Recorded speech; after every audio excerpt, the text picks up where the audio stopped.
Hello student, how are you all? I hope you are in good condition.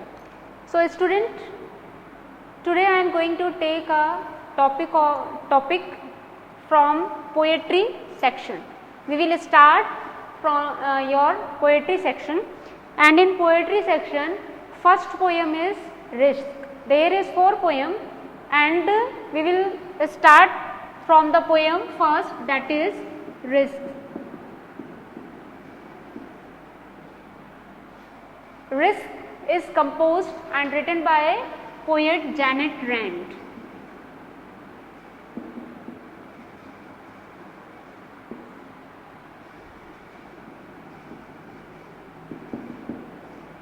Poem आपकी हो गई है risk and it is composed by Janet Rand. तो आज हम risk के बारे में पढ़ेंगे. Student, we all know that human life is full of risk. There is risk in what we say, there is risk in what we do. Even if you walk, then there is risk to fall. If we talk, then there is risk of displeasing someone. But if we don't take risk, because we all know that our full life is full of risk, but even risk we continue live, means हमारी जो life होती है वो risk से भरी हुई होती है, बट फिर भी हम लाइफ को नेग्लेक्ट नहीं कर सकते, इन रिस्क को नहीं छोड़ते हैं. If anyone try to do this, means अगर कोई सोचता है कि चलो हम ये काम ऐसा ना करें, इसमें रिस्क बहुत है, तो इसका रिजल्ट क्या होता है? अगर हम ये फीलिंग अपने में स्टोर करके रख लें या हमारा माइंड इस तरह से वर्क करने लग जाए कि ये मत करो इसमें रिस्क है, वो मत करो उसमें रिस्क है, तो फाइनली ये चीज़ होगी कि ना तो हम कुछ अचीव कर सकते हैं अपनी लाइफ में और ना ही हमें लाइफ का एक एक्सपीरियंस मिलेगा. तो it is very important to take risk in life, because when we take risk we learn new things, we get experience. Maybe हो सकता है जब आपने रिस्क लिया you will not success, maybe you fail, but अगर आप fail भी होते हो तो आपको वो कुछ ना कुछ रिस्क सिखा के जाते हैं. तो ये पोएम आपके रिस्क से ही रिलेटेड है, जिसमें पोएट जेनेट रैंड ने बहुत ही अच्छे और ब्यूटीफुली ढंग से डिस्क्राइब किया है कि how is risk important. Means उसने रिस्क के ऊपर जोर दिया है कि रिस्क लेना बहुत ही इम्पॉर्टेंट है और एक पर्सन को अपनी लाइफ में रिस्क लेना ही चाहिए. तो अब हम स्टैंजा वाइज इसको एक्सप्लेन करते हैं. Now I am going to take first stanza, then after I will explain this. Yes students, so this is your stanza number first, and in stanza you can see there is a four lines given. So student, we all know that this poem is composed by Janet Rand, and when this stanza come in your exam, so there is 3 parts which we have to explain. First part is your reference will come, then after context, and then you have to give explanation of this stanza in your own words in a simple language. So let's start explanation of this passage from the part reference. So in reference what will you write? In reference you will be write कि these lines have been taken from the poem Risk, and this poem is composed by Janet Rand. Or you can start like that कि these beautiful lines, these beginning line of poem Risk, and this poem is this poem is composed by Janet Rand. So student, is this portion is clear? How do you give reference? And for reference any poem you have to write same thing, only you have to change name of poem and name of poet. Once again I am telling you how to describe your reference. Reference is that these beautiful lines have been taken from the poem Risk, and when you will write Risk you will take under quotation, okay, and it is composed by Janet Rand. तो ये इस तरह से तो आपको reference लेना है. And what will you write in context? In context you have to write that कि the poets describe this poem, या you can say that these lines describes that human life is full of risk, and this example मतलब to create this example poet describe here various example. जो poet यहाँ ये कहना चाहता है कि human life आपकी risk से fulfill है और उसने various example के through इसको explain किया है. Now the term is, या फिर you can say that your part is explanation. तो अब explanation के लिए first of all we should know the hard meaning of this stanza. जब हमें इसकी meaning पता होगी then we will explain the stanza in our own words and in simple words. So first of all I am going to tell you the meaning of some hard words. So see here, risk and appearing. Laugh, you know it very well. Risk क्या होता है? Risk is a situation which is a dangerous. Hindi में तो हम इससे क्या बोलते हैं? खतरा. तो रिस्क एक ऐसी सिचुएशन होती है जो डेंजर होती है, खतरनाक होती है. अपियरिंग मीन्स क्या होता है आपका? लुकिंग, दिखना. ओके. सेंटिमेंटल ले लीजिए फिर आप. सेंटिमेंटल आपका हो गया इमोशनल, जो बहुत ही ज़्यादा भावुक होते हैं, इमोशनली होते हैं, उन्हें हम सेंटिमेंटल कहते हैं. ठीक है. इन्वॉल्वमेंट ले लीजिए. इन्वॉल्वमेंट मीन्स होता है taking interest in anything, interest in something. Means किसी चीज़ में जब आप इन्वॉल्वमेंट हो रहे हो जिसमें आपको क्या है? इंटरेस्ट है, आपको कुछ बेनिफिट मिल रहा है, बेनिफिशियल हो रहा है, तब आप उसमें इंटरेस्ट ले रहे हो. एंड फीलिंग्स है इमोशंस. एक्सपोज देख लीजिए. एक्सपोज का आपको लिखना है टू अनकवर समथिंग हिडन.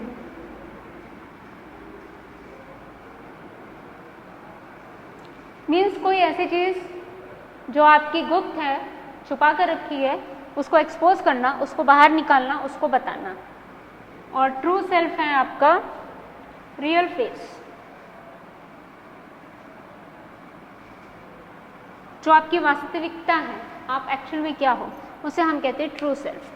तो there are some hard meaning which we have already clear. Now they are simple to you.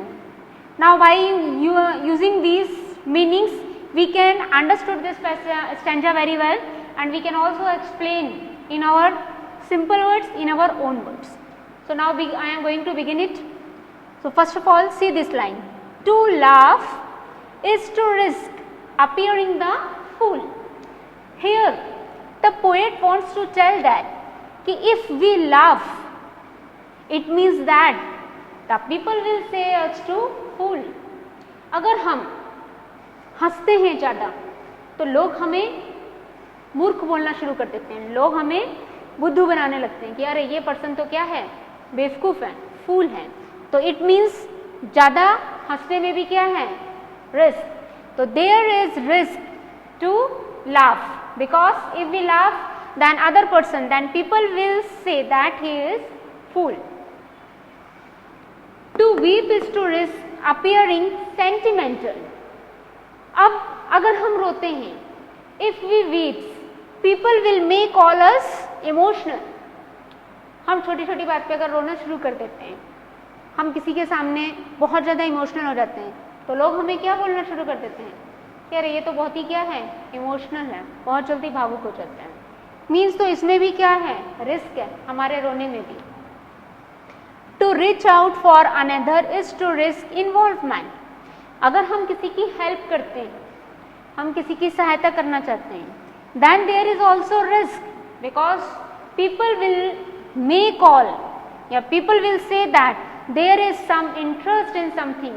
Means इस person को इस चीज से क्या है? फायदा है, बेनिफिट हो रहा है, तभी ये पर्सन उसकी हेल्प कर रहा है.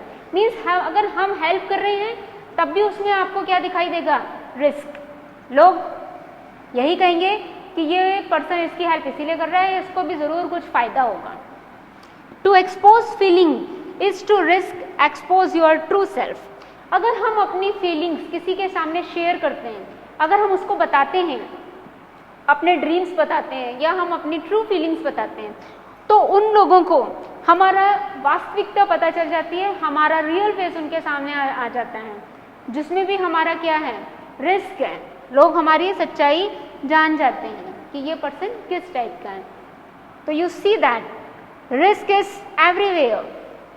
If we laugh there is risk, if we weep there is risk of being called emotional, if we help to another person then there is risk, people will say that there is some benefit, and if we expose ourselves to another one then there is risk that they will know about our true self, they will know about our real face, means उन्हें हमारे बारे में वास्तविकता पता चल जाएगी कि ये किस टाइप का पर्सन है। तो in these 4 lines describe this thing कि हमारे हर एक्ट में क्या है, रिस्क। तो पोएट यही कहना चाहते हैं, the poet says that man does not know that all acts is full of risk, means मनुष्य के सारे ही एक्ट क्या होते हैं, रिस्क से भरे होते हैं। Now we will take next example. I mean to say that we are going to take next stanza, not example. अब हम next stanza लेते हैं इस पोएम का और उसको एक्सप्लेन करते हैं।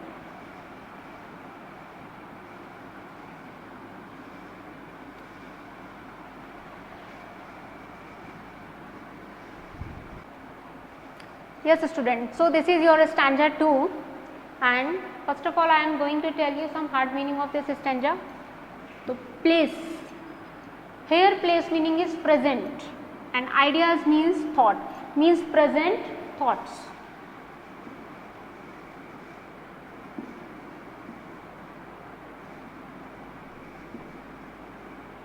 Ideas means thought and thought means विचार, and place present means प्रस्तुत करना. Dreams you know it very well. Crowd, crowd means आपका होता है भीड़, means a large number of people.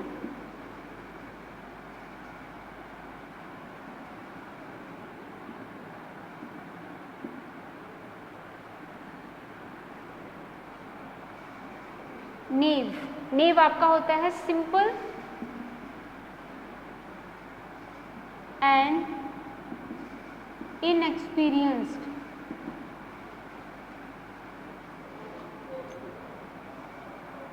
तो being called naive means simpleton, जो पर्सन बहुत ही सिंपल होता है, जो पर्सन इनएक्सपीरियंस्ड होता है, जिसके पास एक्सपीरियंस नहीं होता है, वो आपका नेव होता है. Not being loved in return, ये मैं इसको थोड़ा समझा देती हूँ इस फ्रेज को. मीन्स वापस बदले में लव नहीं मिलना.